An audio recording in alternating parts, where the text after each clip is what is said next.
Sinbad in the Valley of the Snakes. The gigantic bird settled down on the dome, spreading wings over its head, and fell asleep. So I carefully unwound my turban from my head and made a rope from the cloth. Then I tied the cloth around my middle, crept up to the rock, and tied the other end to its thick, scaly leg. For I thought to myself, if the bird flies away, maybe it will take me to a land where there are people and cities, and then I will escape from the island.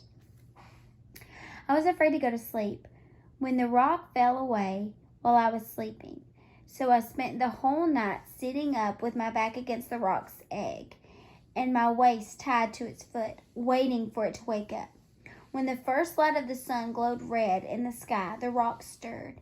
It spread its wings and rose up off its egg, carrying me with it. We rose so high into the sky that I thought we would leave the earth altogether and travel into the darkness of air beyond.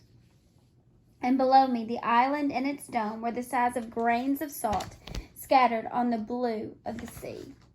Finally, the rock flew over land. Little by little, it began to descend, coming closer and closer to the earth. As soon as my feet touched the ground, I began to untie myself. I was shaking with fear. What if the rock took off again? Or what if it saw me and pecked me up from the earth like a grain of corn? But the bird never spotted me, and as soon as I was free, I ran away from it as quickly as I could. Soon I saw it snatch something from the ground with its enormous claws and rise back up into the air. It carried a snake as long as a tree and as big around as a man. I kept walking until I found myself at the edge of the valley. Through the valley ran a river too wide to cross, and tall mountains stood all around the valley's sides. Then I thought to myself, I should have stayed on the island. At least there I had fruit to eat and water to drink. Here I have no food and no water, and I can never cross those mountains. Soon I recovered my courage and began to climb down into the valley. As soon as I put my foot to the ground, I saw that it was studded with diamonds as big as my fist. I pulled my pockets, my turban, and my cloak all full of diamonds. Perhaps I can make a raft, I thought, and float down the river until I come to the city. But as I came close to the river, I saw that the shores were swarming with snakes as big as palm trees. They would swallow an elephant in one gulp. I was too afraid to go further. What can I do? I cried out. I will never escape this place. And where can I sleep to be safe from the snakes? For night was beginning to fall. As I struggled along, weary and frightened, I saw ahead of me a flat place where a cliff rising up above it.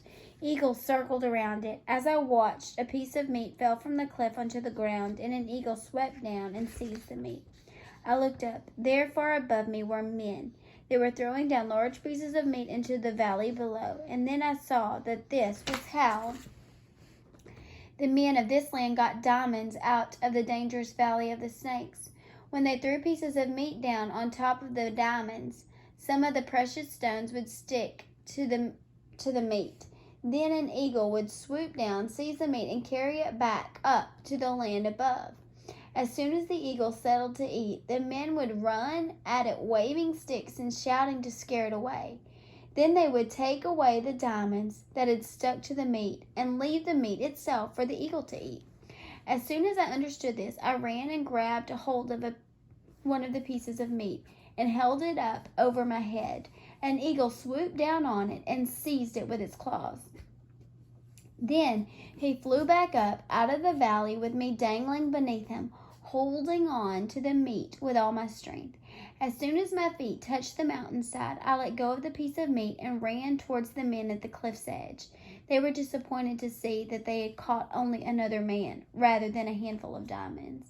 But I said to them, "Don't worry, I'm an honest man, and Allah has delivered me from the valley of the snakes. Out of gratitude, I will give you some of the diamonds I have brought with me."